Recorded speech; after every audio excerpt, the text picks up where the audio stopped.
नमस्कार मित्रांनो, आज आपण एका अशा घटनेचा सविस्तर आणि धक्कादायक मागोवा घेणार आहोत जिने संपूर्ण महाराष्ट्राच्या कायदा आणि सुव्यवस्थेचे अक्षरशः धिंडवडे काढले आहेत. राज्याच्या गुन्हेगारी विश्वात आणि पोलीस प्रशासनात सध्या एकाच बातमीची चर्चा सुरू आहे आणि ती म्हणजे बीडच्या अत्यंत कडेकोट तुरुंगातून झालेला एका कुख्यात गुन्हेगाराचा रहस्यमय पोबारा. सरपंच संतोष देशमुख यांच्या अमानुष आणि निर्घृण हत्याकांडातील मुख्य सूत्रधार वाल्मिक कराड याने पोलिसांच्या डोळ्यात धूळ फेकून तुरुंगातून पलायन केले. ही घटना एखाद्या सस्पेन्स थ्रिलर चित्रपटातील कथेलाही लाजवेल अशीच आहे. राज्याच्या मध्यवर्ती भागात असलेल्या आणि अभेद्य मानल्या जाणाऱ्या बीडच्या कारागृहाची सुरक्षा भेदून मकोकासारख्या अत्यंत गंभीर गुन्ह्यातील कैदी बाहेर पडतोच कसा, हा सध्या संपूर्ण महाराष्ट्राला पडलेला सर्वात मोठा आणि अनुत्तरित प्रश्न आहे. या संपूर्ण थराराची सुरुवात काल रात्रीच्या भयाण अंधारात झाली. तुरुंगातील सर्व कैदी झोपलेले असताना आणि रात्रपाळीवर असलेले रक्षक गस्त घालत असताना हा अत्यंत सुनियोजित कट प्रत्यक्षात उतरवला गेला. सूत्रांनी दिलेल्या अत्यंत गोपनीय माहितीनुसार पहाटेच्या सुमारास तुरुंगाच्या मागच्या बाजूला, जिथे सामान्यतः लोकांची किंवा पोलिसांची फारशी वर्दळ नसते, तिथे एक संशयास्पद चारचाकी गाडी आधीच आणून उभी करण्यात आली होती. वाल्मिक कराडसारखा कैदी आपल्या कोठडीतून बाहेर कसा आला, त्याने आतले भक्कम दरवाजे कसे पार केले आणि तो तुरुंगाच्या मुख्य आणि उंच भिंतीपर्यंत कसा पोहोचला, हे एक फार मोठे गूढ आहे. कोणतीही आतली मदत असल्याशिवाय एवढे मोठे धाडस करणे कोणत्याही कैद्याच्या आवाक्याबाहेरचे असते. हा साधा आणि सरळ तर्क कोणताही सामान्य माणूस लावू शकतो. कारागृहातील काही भ्रष्ट प्रवृत्तींनी पैशांच्या लालसेपोटी किंवा एखाद्या मोठ्या दबावाखाली येऊन वाल्मिक कराडला हा सेफ पॅसेज उपलब्ध करून दिला असावा, असा अत्यंत दाट संशय आता तपास अधिकाऱ्यांकडून व्यक्त केला जात आहे.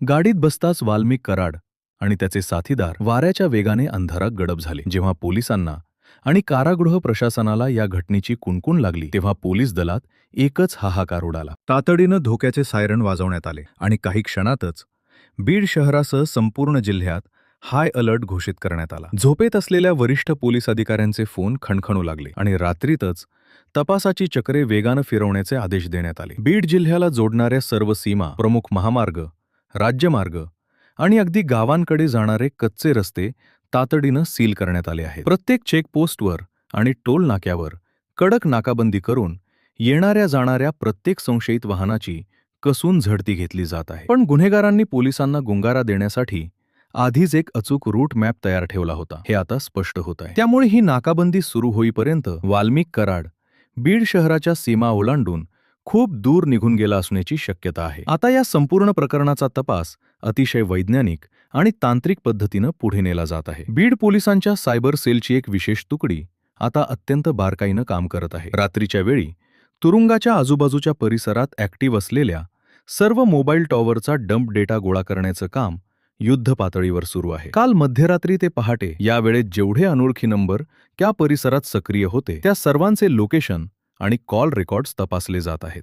तसेच बीडमधून बाहेर पडणाऱ्या सर्व मार्गांवरील खासगी आणि सरकारी सीसीटीव्ही कॅमेऱ्यांचे फुटेज तपासण्यासाठी पोलिसांची अनेक पथके रात्रंदिवस एक करत आहेत. वाल्मिक कराडनं पोलिसांची दिशाभूल करण्यासाठी वाटेत आपली गाडी बदलली असावी किंवा तो एखाद्या मालवाहू ट्रकमध्ये लपून राज्याच्या सीमा ओलांडण्याच्या प्रयत्नात असावा, असाही एक लॉजिकल अँगल पोलीस आता तपासून पाहत आहेत. याचबरोबर काल रात्री ड्युटीवर असलेल्या सर्व तुरुंगरक्षकांची अतिशय कडक शब्दात आणि स्वतंत्रपणे चौकशी सुरू करण्यात आली असून त्यांचे मोबाईल फोन देखील जप्त करण्यात आले आहेत. इकडे सरपंच संतोष देशमुख यांच्या कुटुंबावर आणि त्यांना मानणाऱ्या हजारो समर्थकांवर दुःखाचा डोंगर पुन्हा एकदा कोसळला आहे.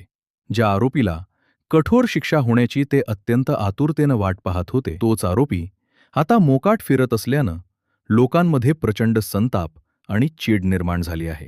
गुन्हेगारांना पाठीशी घालणाऱ्या या भ्रष्ट व्यवस्थेचा निषेध करण्यासाठी आज सकाळपासूनच बीडमध्ये तणावपूर्ण शांतता पाहायला मिळत आहे. जर एका सरपंचाची हत्या करणाऱ्या मुख्य आरोपीला अशा प्रकारे तुरुंगातून पळून नेले जात असेल, तर सामान्य माणसाने आपल्या सुरक्षेची आणि न्यायाची अपेक्षा कोणाकडून करावी, असा संतप्त आणि अत्यंत रास्त सवाल आता विचारला जात आहे. या संपूर्ण घटनेमुळे पोलीस प्रशासनाच्या प्रतिमेला एक फार मोठा तडा गेला आहे आणि तो पुसून काढण्यासाठी वाल्मिक कराडला कोणत्याही परिस्थितीत पुन्हा गजाआड करणे हे पोलिसांसमोर आता सर्वात मोठे आव्हान आहे. गुन्हेगारीच्या तपासात सुरुवातीचे काही तास अत्यंत महत्त्वाचे असतात आणि ते मौल्यवान तास आता वेगाने हातातून निसटत चालले आहेत. वाल्मिक कराड जर परराज्यात पळून जाण्यात यशस्वी झाला, तर त्याला पुन्हा शोधून काढणे आणि महाराष्ट्रात आणणे हे एका मोठ्या चक्रव्यूहात अडकण्यासारखे होईल. त्यामुळे तपास यंत्रणा आता आपली संपूर्ण ताकद पणाला लावत आहेत. जोपर्यंत या पळून नेण्याच्या कटाचा मुख्य सूत्रधार उघडकीस येत नाही आणि वाल्मिक कराडच्या मुसक्या आवळल्या जात नाही, तोपर्यंत ही तपास मोहीम अशीच आक्रमकपणे सुरू राहील. बीडच्या मध्यवर्ती कारागृहातून वाल्मिक कराडच्या या थरारक पलायनानंतर आता तपासाची दिशा केवळ एका शहरापुरती किंवा जिल्ह्यापुरती मर्यादित राहिलेली नाही. आता या संपूर्ण प्रकरणाचे धागेदोरे आंतरराज्यीय गुन्हेगारी टोळ्यांशी जोडले गेले आहेत की काय, असा अत्यंत गंभीर आणि तर्कशुद्ध प्रश्न तपास यंत्रणांसमोर उभा राहिला आहे. कारण पोलिसांना गुंगारा देऊन आणि एवढी मोठी नाकाबंदी भेदून एखादा कैदी रातोरात गायब होतो, तेव्हा तो स्थानिक पातळीवर लपून राहण्याची शक्यता फारच धूसर असते. बीड पोलिसांच्या हाती जे काही अत्यंत प्राथमिक आणि गोपनीय तांत्रिक पुरावे लागले आहेत, त्यावरून असा दाट संशय व्यक्त केला जात आहे की वाल्मिक कराडने महाराष्ट्राची सीमा ओलांडण्यासाठी एका अत्यंत सुरक्षित आणि आधीच आखून ठेवलेल्या एस्केप रूटचा वापर केला आहे. यासाठी त्याने आणि त्याच्या साथीदारांनी पोलिसांची दिशाभूल करण्यासाठी वाटेत अनेक वेळा आपली वाहने बदलली असण्याची दाट शक्यता आहे. सुरुवातीला एका काळ्या कारमधून पसार झालेला हा गुन्हेगार पुढे जाऊन एखाद्या मोठ्या ट्रकमध्ये किंवा मालवाहू वाहनात लपून बसला असावा, जेणेकरून कोणत्याही टोल नाक्यावर पोलिसांना त्याचा संशय येऊ नये. पोलिसांची अनेक विशेष पथके आता परराज्यांच्या सीमेवर, विशेषतः कर्नाटक आणि तेलंगणा सीमेवरील गुप्त खबऱ्यांच्या संपर्कात आहेत. गुन्हेगारी विश्वातील प्रत्येक हालचालीवर अत्यंत सूक्ष्मपणे नजर ठेवली जात आहे. दुसरीकडे कारागृहाच्या आतील तपासाने आता एक अतिशय खळबळजनक वळण घेतले आहे. या संपूर्ण कटात कारागृहातील काही भ्रष्ट अधिकाऱ्यांचा आणि कर्मचाऱ्यांचा थेट सहभाग असल्याशिवाय एवढे मोठे कांड घडूच शकत नाही, हे आता जवळपास स्पष्ट झाले. बीडच्या वरिष्ठ अधिकाऱ्यांनी आता या प्रकरणाची पाळेमुळे खणून काढण्यासाठी एक स्वतंत्र SIT म्हणजेच विशेष तपास पथक स्थापन करण्याचे संकेत दिले. काल रात्रीच्या ड्युटीवर असलेल्या कर्मचाऱ्यांच्या केवळ चौकशीवर न थांबता आता त्यांच्या मागील 6 महिन्यांच्या बँक खात्यांचे व्यवहार, त्यांच्या नातेवाईकांच्या नावावर अचानक जमा झालेली संपत्ती आणि त्यांच्या संशयास्पद हालचालींची अत्यंत गुप्तपणे आणि सखोल चौकशी सुरू करण्यात आली आहे. सूत्रांनी दिलेल्या माहितीनुसार वाल्मिक कराडला तुरुंगातून बाहेर काढण्यासाठी एका अत्यंत मोठ्या रकमेची सुपारी किंवा सेटिंग तुरुंगाच्या आतमध्येच झाली असावी. जर या तपासात काही कर्मचाऱ्यांचे थेट लागेबांधे उघड झाले तर केवळ बीडच नव्हे तर संपूर्ण महाराष्ट्राच्या कारागृह प्रशासनातील हा सर्वात मोठा आणि काला अध्याय ठरेल. गुन्हेगारांना सुधारण्यासाठी बनवलेले तुरुंग जर अशा प्रकारे गुन्हेगारांचे सेफ हाऊस बनत असतील तर सामान्य जनतेने प्रशासनावर विश्वास तरी कसा ठेवायचा, हा संतप्त सवाल आता प्रत्येक नागरिक विचारते. या संपूर्ण प्रकरणाचे राजकीय पडसादही आता अधिक गडद होऊ लागलेत. सरपंच संतोष देशमुख यांच्या हत्येने आधीच राजकीय वातावरण तापलेले असताना मुख्य आरोपीच्या या पलायनामुळे आता सत्तेच्या वर्तुळात मोठी अस्वस्थता निर्माण झालीय. विरोधी पक्षांनी या घटनेला प्रशासनाचे सर्वात मोठे अपयश ठरवत राज्यभरात आंदोलने करण्याचा इशारा दिलाय.